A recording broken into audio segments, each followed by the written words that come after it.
앞서 1시간 동안 강의를 들으시고 쉬는 시간 없이 또 강의를 듣는 이런 고달픈 강의는 아마 재학 시절에도 별로 없었을 것으로 생각이 됩니다. 그런데 늙음하게 이 무슨 고색이냐 할 정도로 강행군으로 다시 강의 말씀을 드리게 되어서 죄송스럽게 생각합니다. 그리고 앞서 우리 모두의 관심인 고구려 여사 문제를 우리 최강식 교수께서 아주 유익하고 또 매우 흥미롭게 말씀을 해 주셔가지고 저도 그 얘기를 듣다가 넋을 잃어가지고 제가 지금 뭘 하려고 여기 앉아있나 라고 해서 제가 사실 말씀드려야 될 주제를 상실할 정도였습니다.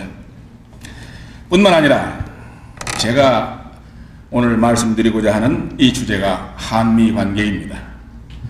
이곳에는 길든 짧든 적어도 한미 관계라고 하는 이 구조적 양국 관계의 질서 속에서 한미 관계를 직접 체험하면서 미국 땅에서 살고 계시는 바로 우리 교우님들 앞에 미국에서 공부한 지가 이미 4반세기가 지나고 그동안에 공항만 왔다 갔다 한 제가 한미 관계에 관해서 과연 어느 정도 실감 있게 그리고 설득력 있게 말씀드릴 수 있을 것인가 하는 것에 관해서 한편으로는 자부심도 느끼지만 또 한편으로는 두려움이 앞서는 것이 사실입니다. 그러나 산부인과 의사가 꼭 아기를 낳아야 산부인과 의사 노릇을 하는 것은 아닙니다. 아무리 애를 많이 낳은 할머니도 역시 산부인과 의사를 찾아야 되는 것처럼 제가 직접 지난 25년간 미국에 산 적은 없지만 그래도 늘 한미 관계를 생각하면서 또 그걸 가리키면서 밥을 먹고 살았기 때문에 어쩌면은 산부인과 같이 정확하지만 어쩌면 전혀 설득력이 없고 또 들어서 매우 기분 나쁜 얘기만 몰아서 오늘 하게 되는지 모르겠습니다. 여러분도 잘 아시다시피 현재 대한민국은 국내외적으로 매우 어려운 변화를 겪고 있습니다. 우리 모두가 바로 그렇기 때문에 나라 걱정, 조국의 앞날을 걱정하고 있습니다. 뭔가 변화하는 것이 나름대로 긍정적으로 느끼는 그런 변화라기보다는 매우 부정적인 성격을 갖고 있다고 느끼는 부분들이 많기 때문에 그것은 우리에게 두려움을 가져다주고 또 바로 두렵기 때문에 우리 모두는 사실상 우리 조국의 미래와 특히 오늘의 현재에 관해서 걱정하지 않을 수 없다고 생각합니다. 국내적으로는 많이 분열되어 있어서 과거의 사색당정이 아니라 거기에는 지역감정과 이념과 그리고 세대까지 합쳐가지고 팔색당정이라고 할 정도로 나라가 분열되어 있는가 하면은 지난 반세기 이상 우리의 삶의 본질적인 조건인 한미 동맹 관계에 관해서 미국은 물론이고 우리 한국에서조차 이 근본적인 관계에 대한 의문을 제기함으로 해서 우리 민족의 삶의 본질적인 조건에 대한 변화가 일어나고 있기 때문에 우리는 적지 않은 염려와 또 때로는 두려움을 갖게 되지 않나 하는 생각을 갖게 됩니다. 과연 앞으로 우리의 대한민국과 한반도가 어떻게 될 것인가 하는 것에 관해서 사실상 우리 모두가 미래에 관해서 자신 있게 말할 수는 없습니다. 그러나 적어도 어쩌다가 이 꼬라지에 왔느냐 하는 것에 관해서는 대체로 삶을 살아온 사람이라면 과거를 회고해보면 대충은 알 수 있는 것입니다. 바로 이러한 이유 때문에 제2차 세계대전에서 서구의 문명을 구원했다고 그래서 20세기의 가장 위대한 정치 지도자라고 일컬어지는 윈스턴 처칠은 미래를 보기 위해서는 먼 과거를 보라고 얘기했던 것입니다. 그런데 문제는 한반도의 오늘의 삶의 조건과 미래를 얘기할 때 과연 먼 과거의 어느 시점을 봐야 될 것이냐 하는 문제가 제기됩니다. 오늘의 삶의 조건을 사실상 말하기 위해서 물론 우리는 최강식 교수님이 강의한 것처럼 고구려로 돌아갈 수도 있을 것입니다. 그래서 중국의 제국주의가 문화적 제국주의가 새롭게 시작하는 그것을 바로 우리는 고구려로 돌아가서 얘기할 수도 있을 것입니다.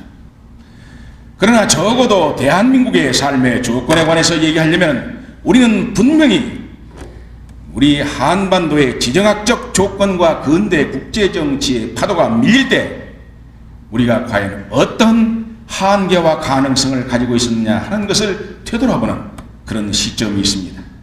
그리고 바로 그런 시점은 100년 전이라고 말할 수 있으며 바로 그러한 시점에서 우리 고려대학교가 또는 고구려 대학교가 탄생한 것이다 이렇게 말할 수 있기 때문에 바로 그 시점이 오늘의 시점에서 되돌아봐야 하기 때문에 적지 않은 사람들이 한국의 앞날을 걱정하면서 우리가 구한말과 같은 그 시대로 되돌아가는 거 아닌가. 역사가 되풀이하지 않는 이 시기에 이 현대적 삶 속에서 오로지 한국인들만이 불행한 역사를 되풀이하지 않느냐 하는 그런 두려움을 사실상 갖게 된다고 말할 수 있겠습니다. 여러분도 잘 아시다시피 새로운 시대, 새로운 역사적인 변화가 일어날 때 거기에 어떻게 대처하느냐, 어떻게 파도 타기에 성공하느냐에 따라서 그 앞날의 미래가 사실상 결판나는 것입니다. 여러분도 잘 아시다시피 우리가 살고 있는 이 동아시아 지역은 적어도 19세기 후반까지 그리고 20세기 초기까지는 중국을 중심으로 한 하나의 문명권, 아까 정광식 교수도 말씀했습니다마는 소위 동아시아의 국제적 질서라고 하는 것이 수백 년 동안 변함이 없었습니다. 적어도 20세기 초까지 중국의 신해혁명이 일어나고 문국의 근본적인 변화가 있기 전까지 이 지역에는 사실상 중국의 해제문을 중심한 수식적 질서에 별다른 변화가 없었습니다. 여러분도 잘 아시다시피 우리 한국말이나 중국말에는 미국 사람들이 또는 서양 사람들이 말하는 브로더의 개념, 형제의 개념이 없습니다. 적절한 표현이 아닙니다만 평등한 개념의 형제간을 의미하는 말이 없습니다. 우리는 형 아니면 동생입니다.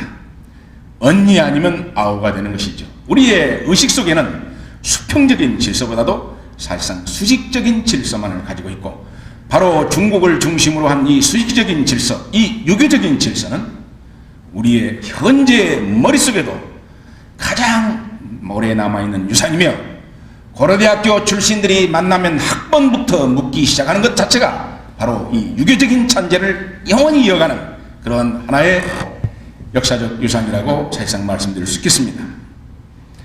그렇다면 이 동북아의 질서의 성격이 그러면 완전히 다른 것이냐, 세상에 유일한 것이냐, 그렇지는 않습니다. 여러분도 잘 아시다시피 유럽에서 만약에 신성 로마 제국이라고 하는 것이 30년의 종교 전쟁이 일어나지 않아서 그 당시에 황제와 또는 정신적인 지도자인 교황을 중심으로 한 중세의 질서가 무너지지 않고 계속됐다면 그렇다면 그것이 바로 동아시아의 질서와 유사한 성격을 갖게 됐을 것이며 어쩌면 일본은 영국은 일본과 같은 위치 정도나 우리 한반도는 어쩌면 스페인과 같은 정도의 위치에 지나지 않았을 것입니다. 그러나 유럽에서는 이 수직적인 국제 질서가 이미 17세기에 무너져서 근대 영토 국가를 중심으로 한 국제 정치, 우리가 소위 말하는 힘의 국제 정치가 본격적으로 시작됐으며 이것은 18세기 말과 19세기의 소위 산업화와 더불어서 근대 치열한 제국주의적 국제 정치, 힘의 정치가 수백 년 동안 계속됐으며 이것이 바로 항해술과 더불어서 바다를 통해서 우리에게 넘어온 것, 이것이 바로 유럽의 문명이 또는 서방의 문명이 우리 동아시아의 문명과 마주치는 문명의 충돌이라고 표현할 수도 있고 또는 문명의 상봉이라고 표현할 수 있을 것입니다. 즉 이러한 질서는 사실상 20세기에도 19세기부터 꾸준히 계속되는 그런 질서가 하나 있습니다. 그러나 별로 사람들이 그것을 얘기하지 않는 질서가 있습니다. 이것은 미 대륙에 있습니다. 적어도 1823년에 먼로 독트린을 발표한 이래로 당시에는 미국 자체가 힘이 없었지만 영국의 해군력에 토대를 둔 먼로 독트린을 중심으로 해서 이 중남미 지역, 이 아메리카에 있어서는 어느 누구도 미국에 도전해서도 안 되고 도전도 허용하지 않는 질서, 이것은 바로 헤제모니의 질서이고 그 질서가 지금 세계적으로 확대되고 있는 과정에 있습니다. 따라서 미국에 있었던 이 수직적인 질서와 중세에 있어서의 유럽의 질서, 그리고 중국을 중심으로 한 아시아의 질서, 아시아의 질서가 무너질 때 바로 우리 한민족에게 새로운 삶의 도전이 시작된 것이라고 말씀드릴 수 있겠습니다. 서구의 이러한 제국주의 물결이 쳐올 때 이 파도 타기에 스스로 능숙하게 파도 타기에 성공한 그런 국가와 민족이 있는 반면에 이것을 끝끝내 거부하다가 좌절하고 망한 나라, 이것이 바로 중국과 그리고 우리 과거의 구한말에 또는 조선왕국이라고 얘기할 수 있겠습니다. 여러분도 잘 아시다시피 중국이라고 하는 것은 하나의 나라라기보다는 하나의 문명입니다. 오늘날 미국이 하나의 국가라고 보기보다는 하나의 문명인 것처럼, 따라서 중국 사람들은 국가 간의 관계를 문화적인 관계로 생각해 왔습니다. 힘의 관계나 경제적 관계가 아니고 문화적 관계로 생각함으로 해서 중국의 문명을 가장 잘 모방하는 그런 민족은 덜 야만적이고, 이것을 제대로 모방하지 못하는 민족은 아주 야만이라고 생각을 했습니다. 그래서 중국의 유교를 가장 잘 흉내내고 중국 사람보다도 유교에 대해서 더 잘 알고 한자도 더 멋있게 잘 쓰는 우리 한민족은 아주 덜 야만적이고 싹수가 되어 있는 동방 예의지국 국가라고 불렸으며, 한자를 제대로 갖다 배우지도 않고 이것들이 지멋대로 자기 나라 말 만들어가지고 엉터리로 쓰는, 도저히 한자를 제대로 쓸 수 없는 일본인들은 미래가 없는 야만인이라고 생각했습니다. 난쟁이라고 생각했고 외놈이라고 생각했고, 중국의 모든 문헌들이 그렇게 불렀을 때 우리의 조상들은 중국의 그런 문헌을 읽고 사실상 일본 사람들을 중국이 보는 그런 시야로 그대로 보았던 것입니다. 조금 앞서가서 한 말씀 드리고 다시 되돌아온다면, 이 지구상에서 일본을 졸로 보는 나라는 대한민국뿐이 없습니다. 과거에 일본은 자기의 스승국가인 조선은 스승으로 치지도 않습니다만 중국을 쳐서 승리했고 러시아를 쳐서 승리했습니다. 인도진화에서 프랑스를 굴복시키고 싱가포르에서 영국을 굴복시켰습니다. 그리고 1차 세계대전 때는 산동반도에서 독일을 몰아냈습니다. 자기의 과거의 모든 스승국가를 후려쳐서 이긴 나라, 이게 일본입니다. 그리고 마지막 아슬아슬하게 그런 원자폭탄 때문에 어쩔 수 없이 항복한 유일하게 진 나라, 이것이 바로 미국입니다. 따라서 일본이라고 하는 나라가 이러한 어마어마한 역사와 잠재력을 가지고 있는데도 불구하고 그렇게 당하고도 아직까지도 우리는 이 지구상에서 일본을 가장 철로 보는 유일한, 그래서 일본을 이해하려고 하지 않는 그런 유일한 국가 가운데 하나로 남아 있습니다. 자, 다시 옛날로 돌아가서 이처럼 서구의 물결이 몰아칠 때 거기에 적응하지 못한 나라가 딱 세 나라 있었습니다. 그것은 중국 당시의 청나라와 그리고 조선과 그리고 당시에는 안남이라고 불렀던 베트남이었습니다. 이 세 나라는 중국의 영향을 받아서 과거 제도를 통해서 관리들을 뽑았으며 이 관료들에 의한 통치를 사실상 최고의 통치로 생각했습니다. 그러나 그때나 지금이나 관료 제도라고 하는 것은 일단 주어진 목적을 달성하는 데 있어서 힘을 받으면 제 기능을 수행할 수 있을 뿐만 아니라 현상을 관리하는 데 있어서는 탁월한 능력을 보여줍니다. 그러나 새로운 것을 시도하는 데 있어서는 관료 제도라고 하는 것은 가장 뒤처지는 제도인 것입니다. 바로 이러한 이유 때문에 당시에 관료들이 지배하던 이 세 나라는 파도 타기에 실패했습니다. 그러나 그런 관료도 없는 무식한 칼제비들을 구성되어 있는 일본은 그것을 피해 혁명을 통해서 명치 유신을 통해서 근대 정치의 파도 타기에 성공했습니다. 여러분도 잘 아시다시피 명치 유신을 맨 처음 해가지고 그네들은 우리 조선왕국에 사자를 보냈습니다. 요즘으로 말하면 대사를 사절단을 파견했습니다. 그래서 서양의 근대 국제법에 입각한 국가 간의 동등한 관계를 맺을 것을 요구했던 것입니다. 근데 그때까지만 하더라도 우리 일본과 그리고 조선 사이에는 오로지 대마도 스시마를 통해서만 사실상 외교가 허용되고 있었습니다. 따라서 방자하게 직접 스시마를 통하지 않고 이 양국 관계를 원하는 것을 우리 조선은 거부했던 것입니다. 단호히 거부했습니다. 과거의 전통을 어긋나는 데 있어서 첫째, 되먹지 않았을 뿐만 아니라 둘째, 우리에게 천자는 하나입니다. 황제는 바로 중국의 황제가 하나인데 일본에서 무슨 되먹지 않게 천황이라는 게 있다는데 이건 도저히 우리로서는 받아들일 수 없다 라고 해서 사실상 거부하게 됐고, 이 거부가 일본의 당시 정치 지도자들을 분노케 만들었으며 그것이 바로 정한론이 나오게 되는 배경이 됐던 것입니다. 그런데 그 당시에 정한론을 사실상 일본 정부에서 정할 때 일본의 가장 영향력 있는 정치 지도자들 가운데 상당수가 사실은 외국을 여행하고 있었습니다. 소위 이와쿠라 미션이라고 해서 이와쿠라를 중심으로 해가지고, 이와쿠라는 그 사람의 이와쿠라 공입니다만 공을 중심으로 해서 소위 명치 유신에 혁혁한 공을 세웠던 오쿠보라든가, 또는 그 이후에 우리가 영원히 잊지 않는 이름, 당시에 이토 히로부미는 젊은 지도자로서 이 이와쿠라 미션에 참여했고, 적어도 새로운 국가를 세워놓고 혁명을 한 그 정치 지도자들의 상당수가 9개월간 전 세계 여행을 한다고 하는 것은 보통 혁명정부에서는 불가능한 것입니다. 그러나 그 당시 일본에서는 미국을 비롯한 전 유럽을 9개월간을 이들이 여행을 하고 세상에서 가장 좋은 곳이 뭔가 그것만을 사실상 배우기 위해서 9개월 만에 돌아왔던 것입니다.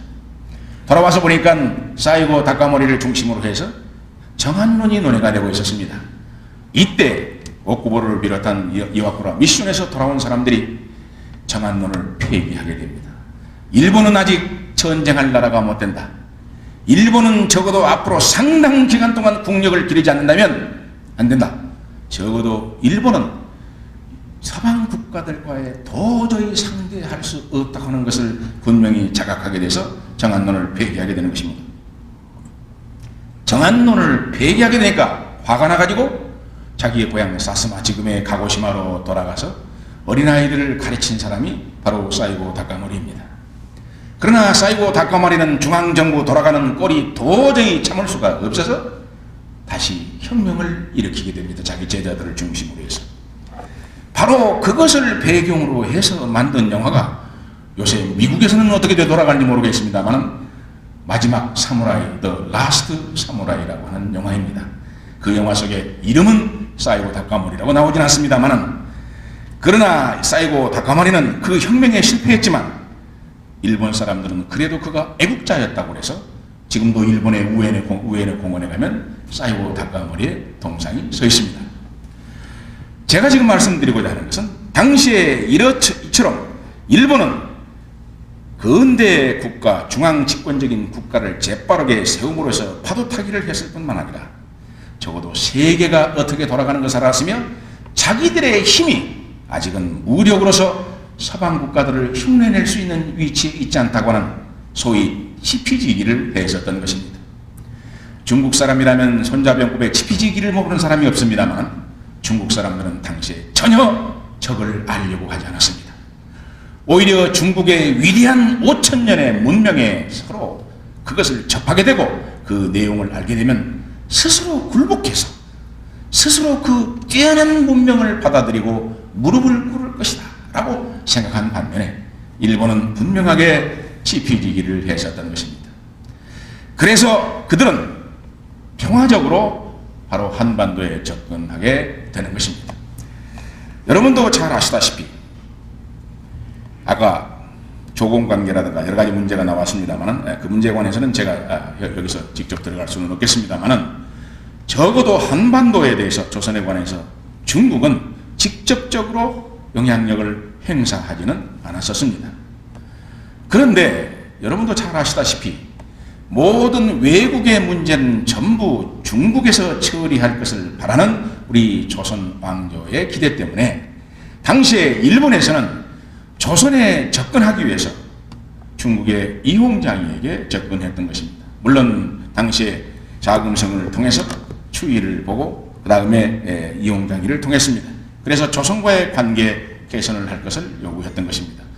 그 당시에 이홍장이는 일본에 대해서 호의적인 생각을 가지고 있었습니다. 당시에 이홍장이는 여러분도 잘 아시다시피 상당히 이 인종적인 생각을 가지고 있었습니다. 그래서 서양에 대결하기 위해서는 당시에 조선뿐만 아니라 일본 민족, 아시아 민족들이 이렇게 같이 힘을 좀 합치는 것이 좋겠다 이렇게 생각해서 함으로 해서 일본에 다소 호의적인 생각을 했을 뿐만 아니라 그 당시에 1870년대 후반에 중국은 지금의 신강성의 일이라고 하는 지역에서 당시에 러시아와 국경적인 분쟁 문제가 있었습니다.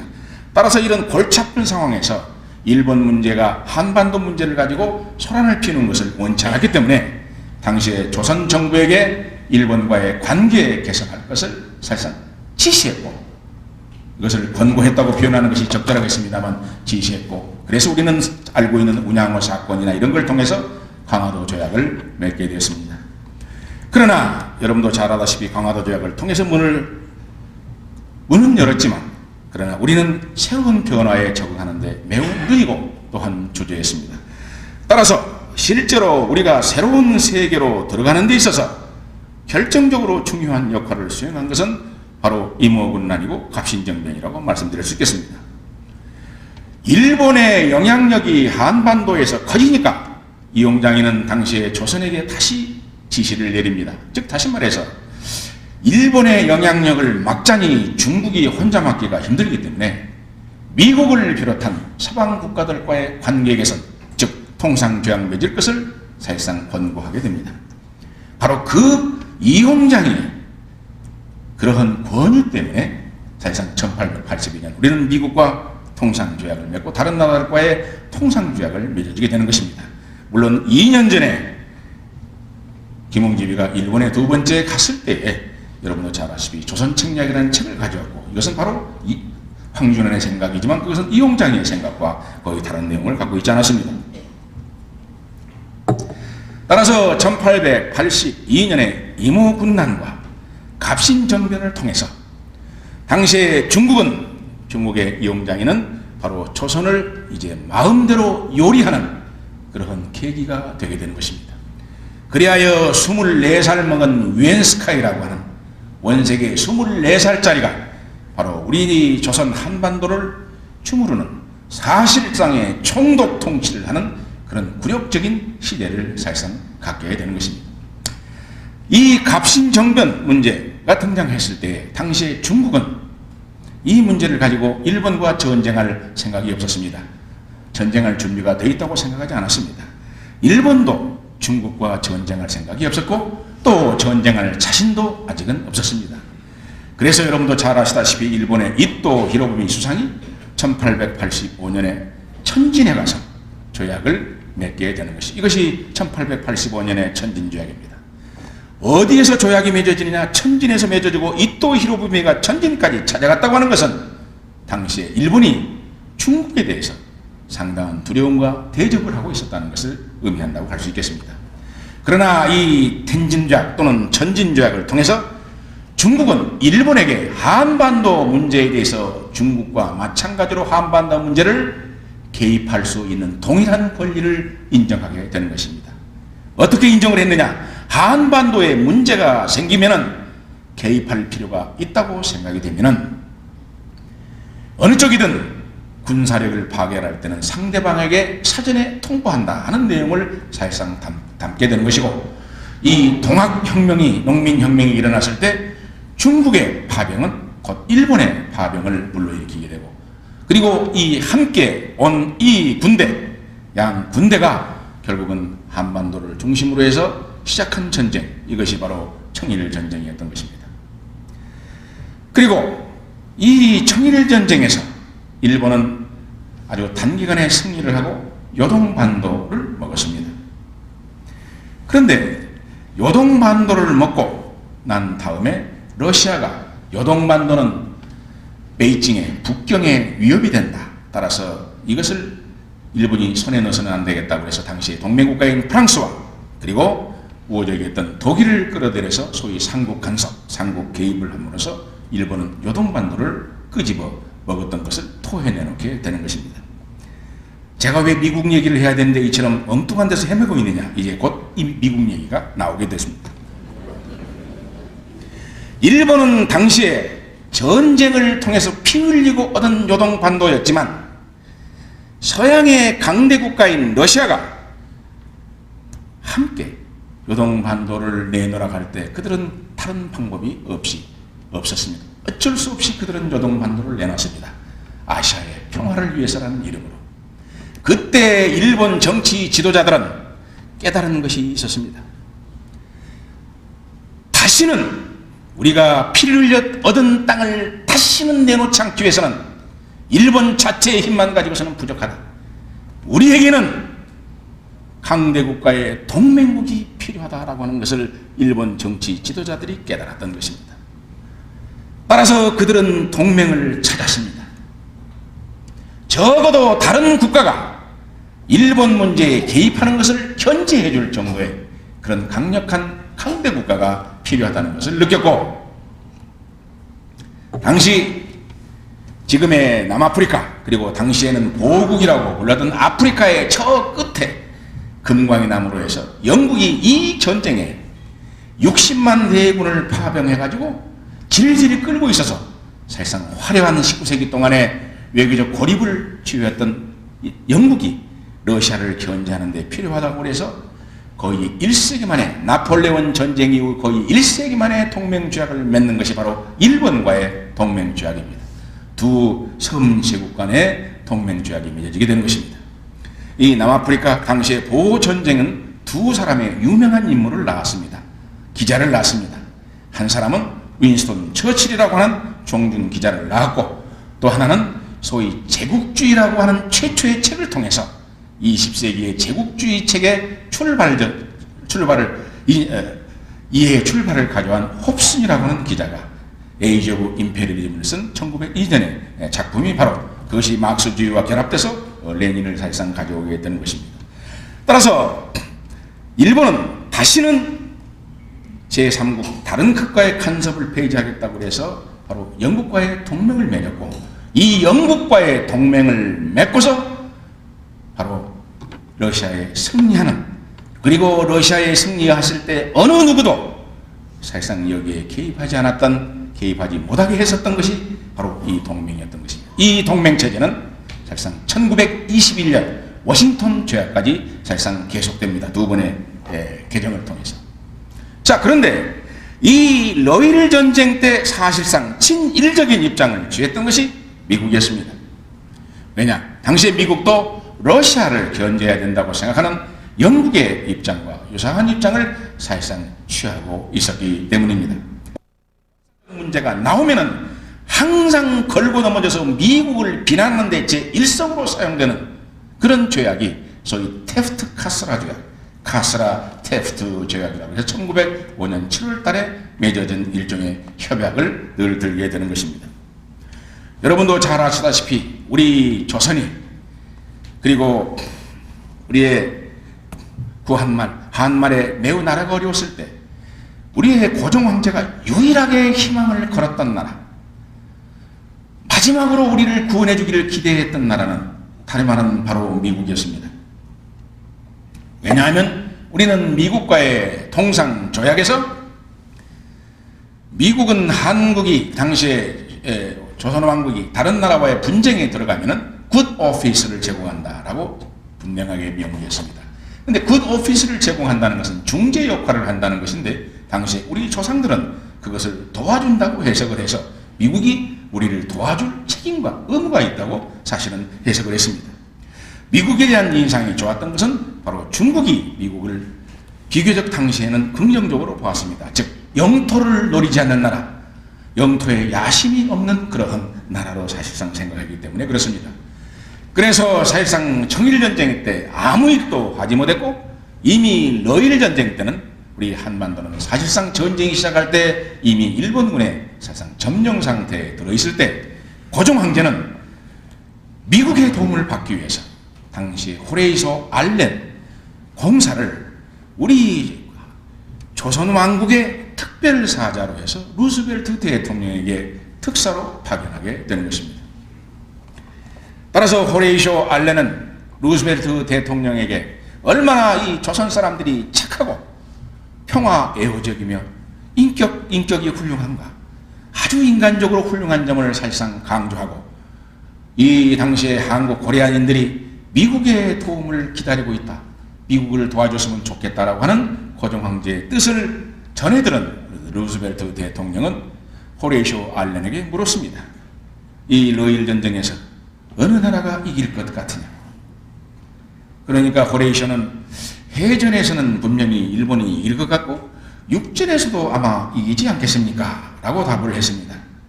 루스벨트 대통령은 그렇다면 어느 멍청한 자식이 분명히 전쟁의 질 나라를 도와줄 수 있느냐. 따라서 미국은 결코 러시아 편에 설 수 없다 라고 하는 것을 분명하게 얘기하게 되는 것입니다. 그래서 루스벨트 대통령에게 야단만 막은 이 호레이쇼 알렌이 당시에 서울에 도착했을 때 우리 고종 황제는 궁녀들과 술을 마시면서 춤을 덩실덩실 추고 있었습니다. 요새 말하면 골프 치고 있었던 거나 비슷한 거죠. 그래서 호레이쇼 알렌은 그 순간 그것을 보고, 이 나라는 미래가 없다. 나라가 이런 풍전등화에 있는데 최고의 정책 결정자인 고종이 이처럼 나라 걱정을 하지 않고 술이나 마시고 궁녀들과 춤을 춘다고 이 민족은 미래가 없다. 차라리 일본이 지배하는 것이 낫겠다. 라는 결론에 도달하게 되는 것입니다. 어쨌든 청일전쟁이 1차적으로 쓰시마 해전이 5월에 끝나고 난 다음에 평화조약을 맺기 위해서 일본의 고무라 외상은 이 포스마우스를 향해서 떠났습니다. 근데 당시에 여러분 아다시피 필리핀은 1898년 스페인과의 전쟁을 통해서 스페인을 미국이 장악했고, 이 스페인을 사실상 그 당시에 통치하고 있었습니다. 그런데 이 스페인의 당시에 해군 전쟁상이었던, 전쟁 장관이었던 테프트 장관이 필리핀에 들렸습니다. 그래서 루스벨트 대통령은 이 테프트 장관에게 돌아오는 길에 일본에 들려서, 도쿄에 들려서 러일 전쟁에 승리한 것을 축하해줘라 라고 사실상 전문을 보냈고, 이 축하해주라는 전문을 받고 도쿄에 도착을 해서 당시에 카스라와 회담을 하게 되는 것입니다.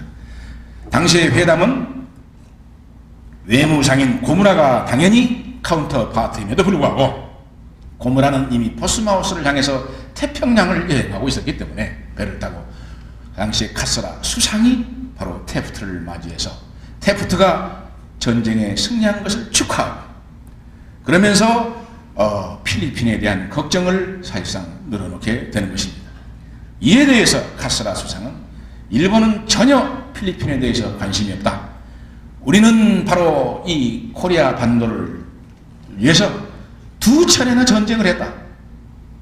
우리는 그렇다고 해서 특별한 지배를 원하는 것이 아니라 우리는 과거에 중국이 이 코리아에 가지고 있었던 소위 특별한 권리, 스페셜 라이트, 그리고 바로 그것은 조건관계를 영어로는 수저레인티라고 부하는데, 이런 것을 우리는 사실상 원한다 라고 사실상 말해서 그들 사이에 대화를 기록을 했습니다.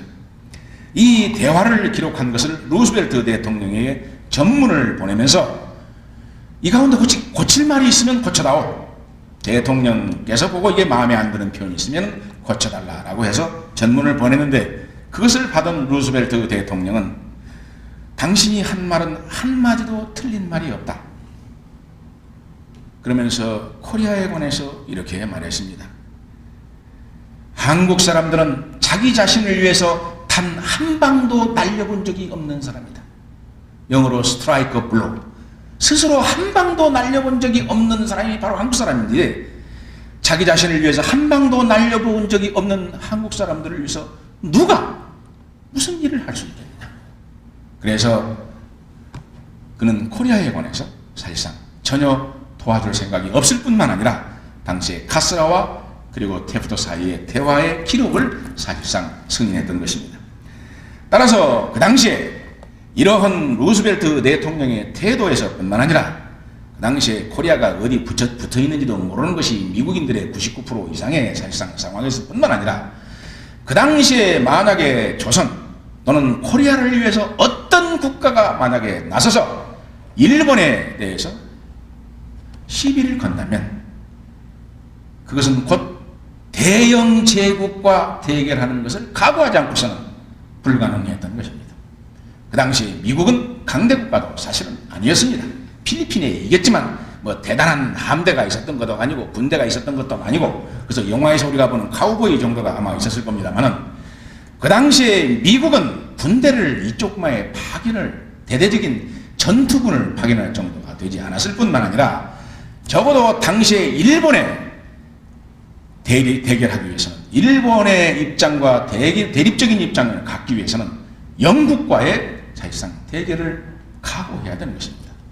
그렇기 때문에 그 당시에 어느 누구도, 이 지구상의 누구도 영국과 대결하면서 일본의 비위를 거실 국가가 아무도 없었던 것입니다. 바로 이러한 역사적인 배경으로 인해서 우리는 1905년에 을사조약, 그리고 1910년에 결국은 합방을 하게 됩니다. 여러분도 잘 아시다시피 1차 내각 제2차 카스라 고무라 내각에서 1908년에 이미 한반도는 병합한다는 강요의 회의의 결정을 내려놓고 있었습니다. 그런데 그들이 실제적으로 구체적으로 이 행동에 옮기지 못한 것은 그 당시에 겐노였던 소위 이토 히로부미가 이것을 반대하고 있었기 때문에 그렇습니다. 오늘의 일본의 헌법과 달리 일본 명치 유신의 헌법은 국내 문제에 관해서는 수상이 강요가 마음대로 결정할 수 있지만 국방과 외교 문제에 관해서는 반드시 소위 원로, 겐노의 승인을 받도록 헌법상으로 규정을 해놨습니다. 왜냐하면 외교나 국방 문제라는 것은 이 젊은 수상이나 외상들이 다루기에는 너무 위험스러운 문제라고 해서 이 원로들의 반드시 승인을 받게 했고, 그 당시에 이토 히로부미는 다른 열강들, 다른 국가들이 만약에 합방을 했을 때, 병합을 했을 때 어떤 입장을 취할 것인가에 대해서 매우 조심스럽고 그런 국제적인 문제를 제기하고 싶지 않았기 때문에 사실은 이토 히로부미가 마지막 순간까지 그것을 통해주지 않고 있었던 것입니다. 그러나 그 이토 히로부미는 1909년 바로 다음에 하얼빈에서 안중근 의사의 흉탄에 사실상 저격됐습니다. 흉탄을 맞고 어떤 놈이 쏘았냐고 죽어가면서 이토 히로부미가 보니까 조센징이 쏘았다고 하니까 바꿔해라, 이 바보 같은 놈이라는 말을 했다고 그러는데 여러 가지 해석도 가능하겠습니다만은 하필 조선 사람이 쏘았다고 그러니까 어쩌면은 그래도 내가 병함을 맡고 있는 유일한 건데 이 자식이 뭐 모르고 나를 쏘아 죽이는구나, 뭐 이런 생각에서 바꿔해라라고 했을 가능성도 사실은 없지 않습니다. 물론 그 정책이 이토 히로부미가 있다고 해서 포기되는 정책은 결코 아닙니다. 과거의 러일 전쟁 때에도 이토 히로부미는 마지막 순간까지 반대하다가 결국은 끊임없는 요구에 수락했던 것처럼 바로 한반도도 일본에 틀림없이 병합이 됐을 것입니다. 제가 이 지금까지 드린 말씀을 요약해서 말씀드린다면 바로 한반도는 미국에게 특별한 관심이 없었으며 미국에게 중요한 국가도 아니었다라고 하는 사실입니다. 전략적으로도 중요하지 않았을 뿐만 아니라 정치적으로도 경제적으로도 그렇게 중요한 국가가 아니었습니다. 1905년에 을사조약을 통해서 외교권이 박탈당했을 때 그 미션, 공사를 바로 본국으로 소환한 최초의 국가가 미국이다 해서 또 우리의 국수주의적인 국사학자들은 그것을 또 규탄합니다. 그러나 그 당시에 적어도 서울에다가 독자적인 공사를 파견한 나라는 미국뿐이 없었습니다. 다른 나라들은 대체로 베이징이나 그리고 도쿄에 있는 공사들이 알아서 함께 다루는 대상이었지 독립적인 공사를 보내지 않았습니다. 미국은 그 당시에 공사를 파견하고 있었고 따라서 철수해버리고 말았던 것입니다. 따라서 미국에게 우리 코리아라고 하는 것은 적어도 세계 제2차 대전의 종결 과정에서 다시 등장할 때까지는 결코 관심의 대상이 아니었다. 한반도가 결코 중요하지도 않았으며 중요하게 생각된 적도 없다. 아니, 코리아가 그게 어디 붙어 있는 것인지조차도 몰랐던 것, 그것이 바로 코리아였다라고 하는 것을 우리는 사실상 새삼 인식할 필요가 있다고 생각이 됩니다. 그런데 미국은 사실상 한반도가 좋아서가 아니고 태평양 전쟁에서 일본을 굴복시키는 과정에서 여러분도 아시다시피 1945년 9월 15일 날 인천 상륙북을 통해서 한반도에 들어왔으며 소련과의 합의를 통해서 이 나라의 통일된 정부를 수립하는 데 실패하자 이 문제를 유엔에 맡기고 군사 전략적으로 대단히 불리한 위치에 있고 지리적으로 적합한 상황이 아니었기 때문에 1949년에 그들은 모두가 다 사실상 철수해버리고 말았던 것입니다. 따라서 1949년 미국이 철수할 때에도 이 지역에 대해서 전혀 사실상 중요성을 인정하지 않았습니다.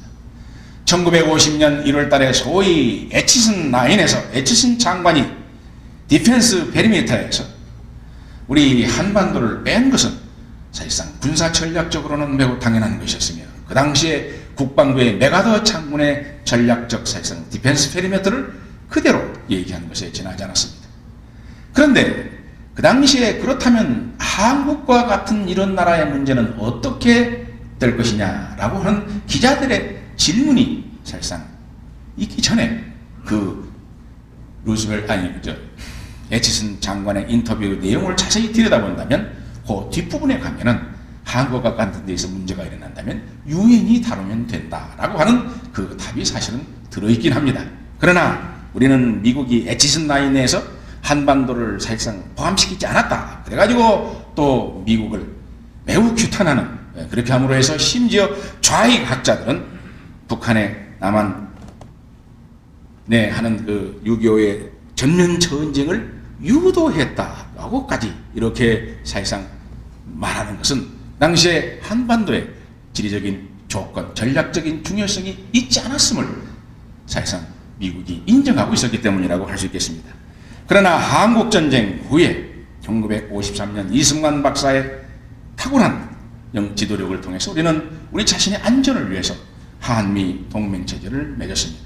그리고 그 동맹체제는 이제 51년 반세기를 사실상 뛰어넘게 된 것입니다. 그런데 우리는 1951년 한미 안보조약 이후에 미국 사람들이 미국의 정치 지도자들, 국무성의 관리나 국방성의 관리들, 그리고 심지어 의회 국회의원들조차도 대한민국은 미국에게 대단히 중요한 나라다 하는 것을 계속 말하게 됩니다. 그러다 보니까 한국 사람들이 정말로 우리가 중요한지 알고 우리는 미국에게 대단히 중요한 것으로 사실상 착각하게 되는 계기를 갖게 되는 것입니다. 그러면 왜 당시에 미국인들은 한국이 그렇게 중요하다고 강조했을까요? 그것은 한국전쟁 이후에 한국의 경제적인 원조와 군사적인 원조를 주어야 되겠는데 이것은 의회에서 통과시켜줘야 됩니다. 그런데 미국의 정치 지도자들이 대한민국은 미국에게 별로 중요하지 않지만 그렇지만은 군사 원조와 경제 원조를 좀 하는 것이 어쩌냐, 좀 보내주자, 이래가지고 원자 법안이 통과될 리가 없습니다. 그래서 그들은 경제 원조와 군사 원조 법안이 통과되도록 하기 위해서 대한민국은 미국에게 대단히 중요하다고 늘 강조해왔고 그 얘기를 한참 듣다 본 우리 한국 사람들은 우리가 정말로 미국에게 중요한 것으로 그렇게 착각을 해버린 결과를 가져와가지고 심지어 한국 사람들 사이에서는 미국은 절대로 한반도를 떠나지 않을 것이다 라고 하는 얼토당토 않는 얘기를 매우 자신있게 말하는 것은 그것은 오랫동안 미국 사람들이 우리를 돕기 위해서 전략적으로 사실상 법안을 통과시키기 위해서 중요하다고 말해왔었기 때문입니다. 우리는 그래서 지난 50년의 미국과의 근본적인 동맹체제를 통해서 가장 믿을 수 있는 동맹체제를 통해서 우리는 세계사에 빛나는 역사를 사실상 만들었습니다. 지난 5천년 단군 이래로 우리가 이렇게 잘 살아본 적이 없으며 상당히 죽을 지경임에도 불구하고 단군 이래로 북한처럼 굶주려 본 적도 없습니다. 우리는 그동안에 미국이 우리에게 스승이었습니다. 미국은 우리의 스승이었을 뿐만 아니라 미국은 우리의 은행이었으며 우리의 교육자였습니다. 우리가 배고플 때 식량을 준 우리의 유모였습니다. 따라서 우리의 안전을 보장하는 가드파더였습니다. 따라서 지난 50년간 우리는 미국의 바로 그러한 기본적인 정책의 덕택으로 한강의 기적을 이루고 오늘의 세계 한열에 서게 된 것입니다. 미국은 미국의 시장을 한국에 활짝 열어줬습니다. 그래서 우리는 미국을 활용할 수 있었으며 또 수많은 사람들이 미국에 자유롭게 비자 받을 때는 좀 더러웠지만 그래도 비교적 자유롭게 이민 올 수 있는 나라가 바로 미국이었던 것입니다. 그런데 우리는 최근에 와서 바로 이 한국과 미국에서 다 같이 바로 이 한미 동맹 관계에 대해서 근본적인 의문을 사실상 제기하기 시작함으로 해서 우리의 안보의 조건, 우리의 생존의 조건이 지금 흔들리고 있는 것입니다. 여기에 미국에서는 늘 한반도를 중요하게 생각하지 않으면서 한국의 군대의 철수라든가 또 한미 동맹 체제에 대해서 늘 비판을 한 사람들은 항상 있어 왔었습니다. 늘 좌익이 있어 왔던 것이죠. 철수해야 된다는 북한의 입장과 동일한 입장을 취하는 학자들도 있었습니다. 북한은 끈질기게 주한미군의 완전 철수와 동맹체제의 붕괴를 요구했습니다. 우선 주한미군의 철수를 지금까지도 요구하고 있습니다. 그것은 전략적인 행동입니다. 여러분도 잘 아시다시피 여기에 과거에 군의 지휘관을 하신 우리 선배님도 계십니다만 클라우세비치의 군사 전략에 있어서 손자병법이라는 것은 이게 뒤통수 까는 전략입니다. 속임수가 핵심입니다. 그러나 현대 근대 전쟁에서는 공격의 목표 바로 적의 심장부를 치는 것입니다. 센터 오브 그래비티를 치기 위해서는 그 센터 오브 그래비티가 사정권 안에 들어와야 됩니다. 주한미군이 여기에 존재해서 주한미군이 직접적으로 사실상 한국전에 거의 자동적으로 개입하게 되는 이 동맹체제를 유지하고 있는 한 남한의 힘의 중심부는 워싱턴에 있습니다. 모든 중요한 결정은 워싱턴에서 최종적으로 이루어지게 됩니다. 따라서 북한의 입장에서 봤을 때는 바로 힘의 중심부가 태평양 건너에 가 있기 때문에 북한의 사정권 밖에 있는 것입니다. 따라서 주한미군이 완전히 철수해서 적어도 힘의 중심부가 수도 서울이 되든 아니면 또는 대한민국의 특정된 군 집결지가 되든 간에 적어도 주한미군이 철수함으로 해서 이 동맹체제의 균열이 가서 힘의 중심부가 한반도로 옮겨오면 그것은 북한에 공격할 수 있는 사정권 안에 들어오게 되는 것입니다. 이 사정권 안에 들어왔을 때 진실로 협상을 통해서 협박도 가하고 군사적으로 승리할 수 있는 전략을 세울 수 있는 것입니다. 그러나 동맹체제가 유지되는 상황에서는 사실상 북한이 치고자 하는 힘의 중심부는 보다시피 북한의 사정권 밖을 벗어나는 것입니다. 그래서 늘 요구해와서 거기에 동정한 사람도 있습니다만 최근에 특히 우리가 노무현 정부가 들어서서부터라고 얘기할 수 있겠습니다만 이제는 미군을 철수하고 한미 동맹체제에서 근본적인 생각을 다시 해야 된다고 하는 미국 측의 주장은 대체로 다음과 같은 것으로서 상당히 일리가 있는 것들입니다. 첫째, 50년간 보살펴 주었으면 됐지 얼마나 더 해줘야 되겠느냐. 한국 사람들은 입만 열었다면 5천년 반만 년의 역사를 자랑하는데 5천년 반만 년의 역사를 자랑하는 나라라면 이제는 니네들이 좀 알아서 해라. 미국은 230여 년뿐 역사도 안 되는데 5천년의 역사, 반만 년의 역사를 가진 나라라면 이제 니네들이 좀 알아서 해라 하는 것이 미국 사람들의 얘기입니다.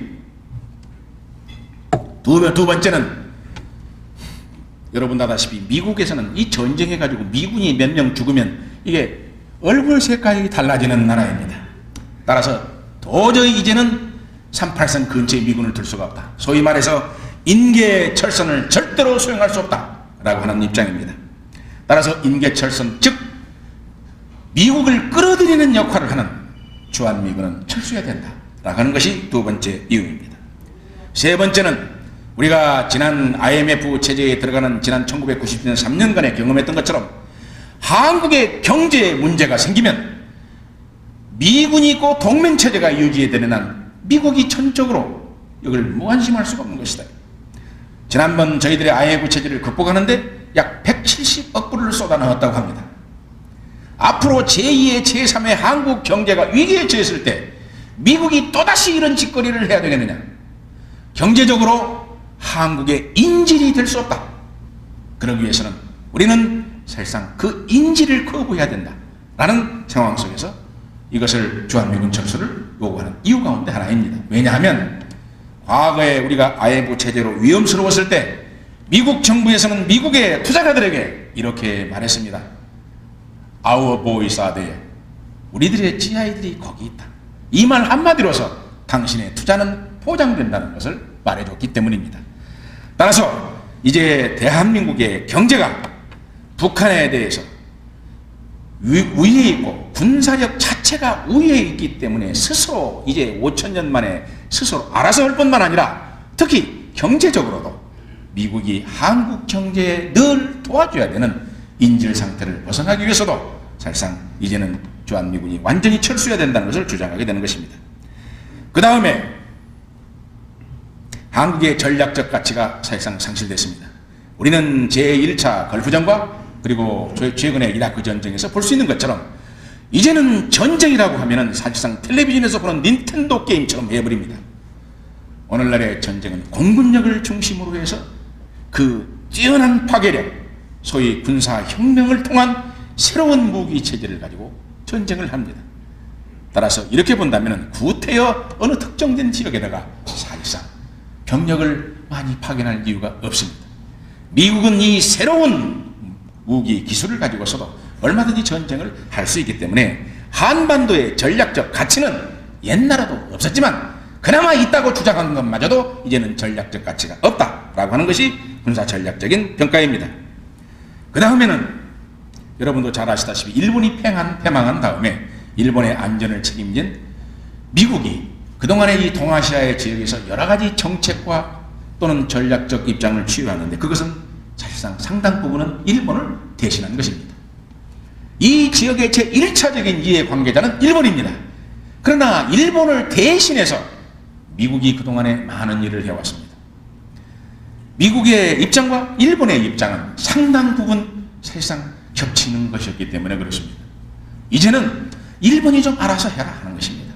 이미 로널드 레이간 정부 때부터 일본의 완전 무장을 요구했습니다. 이제는 이 지역에서 일어나는 일이라면 일본 당신네들이 이제 좀 알아서 해줘. 그래서 미국은 일단 태평양 뒤로 슬금 빠지고 이 지역의 주도적인 역할을 일본이 사실상 하기를 기대하는 것이며 일본 자신도 그것을 스스로 원하고 있는 것입니다. 물론 이것은 우리에게 커다란 도전입니다. 미국을 그동안에 상대한 것이 나느냐 좀 기분 나쁘다고 그래서 미국 가버리고 일본을 상대하는 것이 더 나을까? 우리한테는 엄청난 새로운 딜레마가 사실상 등장하고 있습니다. 그 다음에 마지막에 이유를 보태어 말씀드린다면 한국인들이 원치 않는데 무엇 때문에 그런 곳에 군대를 파견하느냐. 따라서 원치 않는 군대는 파견하지 않겠다라고 하는 이런 6가지 등의 이유를 통해서 주한미군의 사실상의 완전 철수와 한미동맹체제의 근본적인 회의를 제시하는 미국 측의 관리들과 학자들의 분석의 내용을 검토해 본다면 그와 같은 이유들이 사실상 등장하게 되는 것입니다. 그것과 거의 시기를 같이 해서 탱고는 혼자 추는 것이 아니고 같이 추다 보니까 결국은 뭐 춤바리가 되어버렸습니다만 우리 한국도 미국에 대해서 근본적인 의문을 제기하기 시작하게 됐습니다. 여러분도 아시다시피 우리는 월남전 과정 속에서 1969년에 선언된 닉슨 독트린 때부터 소위 간군의 문제, 군대를 줄인다든가 또는 카터 때 완전한 철수라든가 이런 문제가 없진 않았으며 최초의 어떤 의미에서는 반미 정책과 반미 감정을 가지고 있었던 인물은 박정희 대통령이었다고 얘기할 수도 있을 것입니다. 그러나 그때마다 다 한국민들이 전적으로 미군의 감군이나 철수를 반대했으며 우리의 우방 국가들이 반대했고 일본이 반대했으며 미국의 국무성의 관리들이 반대하고 국방성의 관리들이 반대하고 의회에서 반대하는 국회의원들이 있었습니다. 그렇기 때문에 미국은 그런 아이디어를 내놨다가도 사실상 철회되곤 했었습니다만 이제 미국에서 아까 말씀드린 이런 근본적인 문제들이 제기되는 동안에 한국 사람들의 생각과 한국 사람들의 태도의 변화가 사실상 우리는 새롭게 미국 사람들이 놀라울 정도의 변화를 경험하게 되었습니다. 저는 무엇보다도 한국 사람들이 강대국 신드롬에 빠졌습니다. 이제 좀 살만하니까 눈에 베이는 것이 없게 되었다 하는 말씀입니다. 속된 말로 표현드린다면 특히 우리가 1996년에 OECD에 가입하면서 그리고 곧바로 IMF 체제에 들어가면서 다소 약간의 겸손한 자세를 보이는 듯했었습니다. 그러나 미국의 도움으로 3년 만에 극복하고 나니까 인류 역사에 처음 있는 일이라고 해서 더 거만하게 되어버렸습니다. 따라서 우리는 OECD 국가가 됐을 뿐만 아니라 우리는 이미 올림픽을 통해서 전 세계에 대한민국의 발전상이 알려졌습니다. 그리고 무엇보다도 우리는 2002년 세계 월드컵을 일본과 함께 하면서 4강에 진출하면서 붉은 악마가 함성을 지르고 동질감을 느끼는 과정 속에서 우리는 세상에 베이는 것이 없게 되어버렸습니다. 마치 4강에 들면 그것이 곧 강대국가인 것 같은 착각을 갖게 되었던 것입니다. 여러분, 축구 잘해서 강대국가라면 브라질이나 아르헨티나가 세계 강대국가가 되어야 됩니다. 미국 4강에 들지 않았다고 갑자기 약소국가 된 것도 아니고 중국이 4강이 아니고 일본이 4강이 아니라고 해서 약소국가가 되는 것이 아닙니다. 덴마크가 OECD에 일찍이 가입했다고 해서 강대국가로 쳐주는 나라는 없습니다. 벨기에가 강대국가로 쳐지지 않습니다. 따라서 스포츠 행사는 어디까지나 스포츠 행사에 지나지 않습니다. 물론 요즘 보면은 올림픽의 메달 수와 국가의 힘과는 상당한 관련성을 가지고 있는 것 같습니다만은 대한민국에서는 어쨌든 이 4강의 신화를 통해서 우리 자신 스스로가 그리고 세계 경제 10매디권에 들었고 이제는 세계 영향력을 행사할 수 있는 그런 위치에 있다고 스스로 판단하고 또 전 세계가 한국을 그렇게 말해주니까 우리는 마치 우리가 강대국이 된 것처럼 강대국 신드롬에 빠져서 눈에 뵈는 것이 없게 됐습니다. 물론 우리 대한민국은 아프리카에다 갖다 놓으면 이것은 제국주의 국가가 충분히 될 수 있습니다. 그러나 문제는 아무리 우리가 2층 양옥을 잘 지어서 근사하게 산다 하더라도 강남에다 갖다 놓으면 보잘것 없는 것처럼 대한민국이 200여 개에 달하는 전 세계 국가들로 비교한다면 틀림없는 선진국가이고 또는 앞서간 국가의 대열에 속하는 것은 틀림없습니다. 그러나 불행하게도 우리의 조상들은 삼천리 금수강산 찾다가 이곳에 땅을 잡아서 우리의 주변 강대국가의 격차가 너무 심한 것입니다. 일본은 1억 3,500만이 완전 동원체제로 갈 수 있는 그런 사실상의 체제와 함께 언제든지 핵국가가 될 수 있는 그런 위력을 가지고 있습니다. 중국은 13억인데 사실상 호적에 들어가지 않은 사람까지 치면 한 15억쯤 된다는데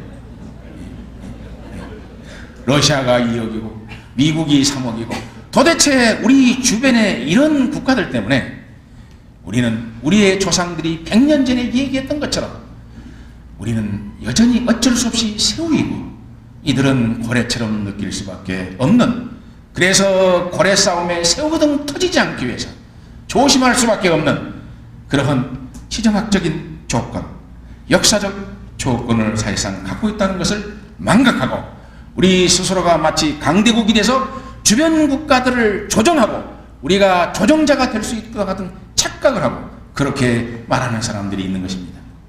그러나 조정자는 오로지 강대국가만이 할 수 있는 것이며 강대국가는 자기 자신이 강대국가라고 해서 선언한다고 해서 강대국가가 되는 것이 아니고 다른 국가들이 강대국가로 인정하고 대접해 줄 때에만 강대국가가 사실은 되는 것입니다. 그런데 우리는 사실상 우리 스스로가 강대국가로 착각하고 있을 뿐만 아니라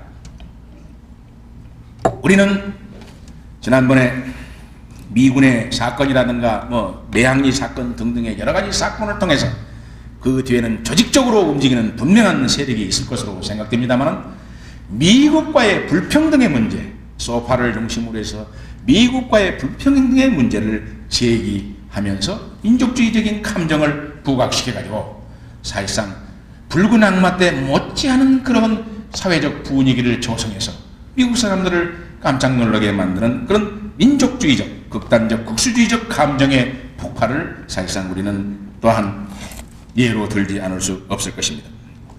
여기에는 분명히 조직적인 좌파의 준동이 있을 것입니다. 그 많은 사람들이 할 일 없어가지고 떼거지로 몰려가지고 거짓거리 하리라고 생각하지는 않습니다. 따라서 우리는 이러한 민족주의적인 감정, 우리는 미국에게 단 한 발짝도 양보할 수 없다. 우리는 단 한 치도 불평등한 대접을 받아서는 안 된다. 그러나 그건 옳은 말이지만 시혜자와 수혜자가 항상 평등한 것은 이 지구상에는 어느 곳에서 사실은 존재하지 않습니다. 더 많은 혜택을 보고 더 아쉬운 자가 협상에서 불리할 수밖에 없는 것은 분명한 사실입니다. 그 다음에 세 번째로서는 뭔가 잘 모르는 떨거지들이, 교육을 잘못 받은 자들이 중국을 미국에 대한 대안으로 제시하기 시작했습니다. 여러분도 잘 아시다시피 우리가 잠깐 제 강의 앞에서 우리 최강식 교수의 좋은 강의를 들었습니다만, 지난 5,000년간 중국 사람들이 우리 한민족을 존경해 준 적이 한 번이라도 있습니까? 우리를 늘 야만인으로, 우리를 늘 자신들의 또라이로 봤지 언제 한번 평등하게 대접한 적이 있느냐 하는 것입니다. 일본이 우리를 물론 평등하게 대접한 적이 없습니다. 알겠어요? 그래도 우리가 국제사회에서 다른 국가로부터 국가다운 대접받고, 그래도 치사한 데 없지 않지만 사람다운 사람 대접받은 나라가 과연 우리 주변 국가 가운데 미국 빼고 어디에 있습니까? 그러나 우리는 마치 중국이 그의 대안이 될 수 있는 것과 같은 그런 착각을 통해서 이 모든 세 가지 요인으로 인해서 이것이 반미 감정으로 확산되고, 이것은 미국이 바로 주한미군의 계속 주둔의 의문과 함께 사실상 맞아떨어지면서 우리는 한미 관계에서 근본적인 사실상 변화를 요구하는 그러한 새로운 시대로 사실상 접어들게 되었다, 이렇게 말씀드릴 수가 있겠습니다. 여러분도 잘 아시다시피 부부생활이나 친구간에나 또는 국가간에도 한 반세기쯤 함께 살다 보면 좋은 때도 있지만 더럽고 치사한 때도 있는 것입니다. 그런데 기분 나쁘다고 이혼해가지고 잘 사는 년에 본 적이 없어요. 여러분도 이런 속된 표현을 해서 죄송합니다만은 다른 사람들이 하는 속된 표현이지만 교육자가 얘기할 때는 교육적 효과를 위해서 종종 사용하는 경우가 있습니다. 따라서 제가 보기에는 현재 이러한 기본적인 양국적 분위기, 즉 다시 말해서 동맹의 공동의 목표가 사라져버린 이런 상황을 그냥 그대로 놔둔다면 우리는 이제 더러워서 이제는 못 살겠다, 완전한 평등을 해야지 그동안에 더럽고 치사했다 해서 하는 소위 일본 사람들이 만들어낸 황혼이혼으로 갈 수밖에 없을 것입니다. 제가 물어보니까 이 영어나 미국의 표현에는 황혼이혼이란 말이 없답니다. 제가 영문으로 이 논문을 발표할 때는 트와일라이트 디보스 그랬더니 아무도 모르는 사람이 없다는 거예요.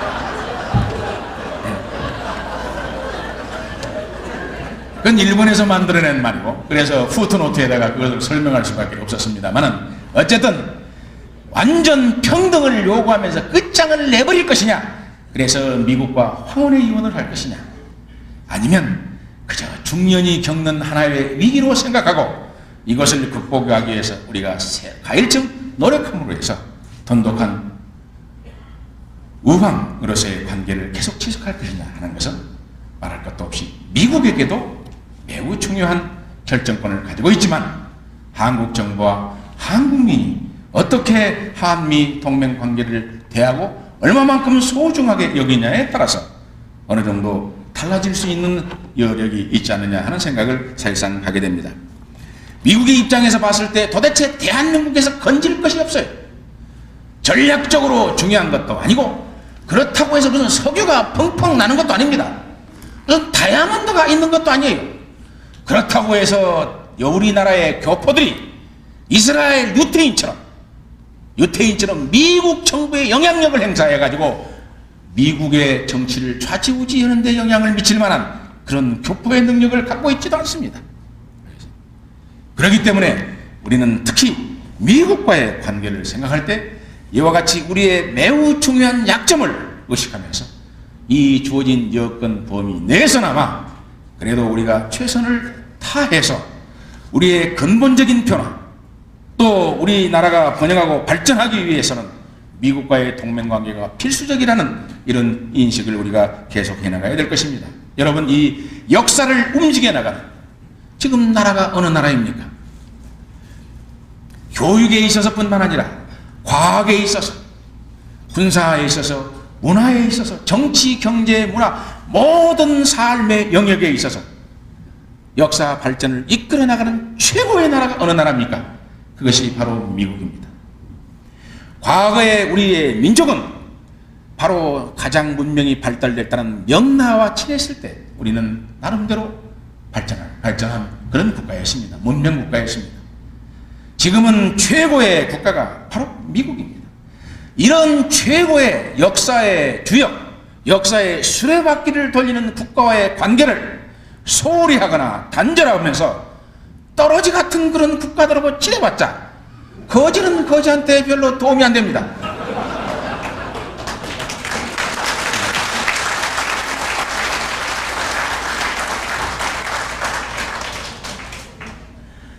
그런 말에 박수를 쳐주시니까 참 이거 어쩔 줄을 모르겠습니다. 그래서 저는 한미 동맹관계 이러한 필요성을 누구보다도 우리 교민들께서, 그리고 우리 고려대학교의 교우들께서 잘 의식하고 있으리라고 생각합니다.